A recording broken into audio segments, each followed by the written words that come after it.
शापित मुखौटा, आतंक और मुक्ति की कहानी। छोटा रेस्तरां हमेशा की तरह जीवन से गुलजार था। डिनरों की हंसी और कटलरी की खनक के बीच वफादार अंगरक्षक असैसिन ने अपनी शाम अलग तरीके से बिताने का फैसला किया। शहर में एक सर्कस आया था और उसने सोचा कि यह आराम करने का एक अच्छा तरीका हो सकता है। अकेले वो चमकदार रोशनी वाले तंबू में गया और एक सीट ले ली। शो शानदार था, करतब रोमांचक थे, जोकर प्रफुल्लित करने वाले थे और दर्शकों की तालियों की गूंज हवा में गूंज रही थी। आमतौर पर गंभीर रहने वाले असैसिन ने खुद को मुस्कुराते और ताली बजाते पाया। यह एक यादगार शाम थी। घंटों बाद शो खत्म हुआ और असैसिन रेस्तरां लौटने के लिए चल पड़ा। गलियां अंधेरी और शांत थी, सिर्फ उसके कदमों की गूंज सुनाई दे रही थी। अचानक एक आवाज ने पुकारा, साहब सुनिए। चौंक कर असैसिन ने पीछे मुड़कर देखा तो एक आदमी उसकी ओर दौड़ता हुआ आ रहा था।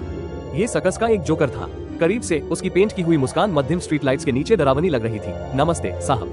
जोकर ने थोड़ी हौंकते हुए अभिवादन किया। मैं सर्कस का एक कलाकार हूँ। मैंने आपको आज दर्शकों में देखा। हाँ, मुझे आपका प्रदर्शन याद है, असैसिन ने जवाब दिया। बहुत अच्छा था, धन्यवाद साहब, जोकर ने मुस्कुराते हुए कहा। और आपकी उदार दानवृत्ति के लिए धन्यवाद, ये हमारे लिए बहुत मायने रखती है। असैसिन ने विनम्रता से सिर हिलाया। कोई बात नहीं। जोकर थोड़ी देर झिझका, फिर अपने बैग से कुछ निकाला, एक विस्तृत जोकर का मुखौटा। इसकी खोखली आंखें असैसिन की आत्मा में झांकती सी लग रही थी और इसकी पेंट की हुई मुस्कान अस्वाभाविक रूप से चौड़ी थी। आभार के प्रतीक के रूप में कृपया इसे स्वीकार करें, ये खास है, असैसिन ने भौहें चढ़ाई। मुझे इसकी जरूरत नहीं है, जोकर ने जोर देकर कहा, उसकी आवाज लगभग गिड़गिड़ाती हुई थी। कृपया साहब, यह मेरे लिए बहुत मायने रखता है। मजबूर होकर असैसिन ने मुखौटा ले लिया। धन्यवाद, उसने बुदबुदाया और चल पड़ा, अनजान कि उसने अपने जीवन में एक बुरे सपने को आमंत्रित कर लिया था। अगली सुबह असैसिन ने अपने कर्तव्यों का पालन किया। वो अपने पोस्ट पर खड़ा रहा, रेस्तरां की देखभाल की और छोटा के साथ डिलीवरी में मदद की। शाम तक वो थका हुआ था लेकिन मुखौटे को लेकर उत्सुक था। रात का खाना खत्म करने के बाद उसने इसे पहनने का फैसला किया। जैसे ही उसने मुखौटा अपने चेहरे पर रखा, उसके शरीर में एक सर्द सनसनी दौड़ गई।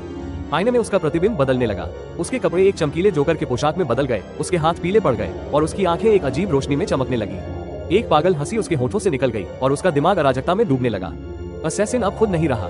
वो रेस्तरां के नीचे आंधी की तरह उतरा। उसकी हंसी डरावनी गूंज रही थी। बिना किसी चेतावनी के उसने बर्तन तोड़ने शुरू कर दिए, मेजें पलट दी और ग्राहकों को डराने लगा।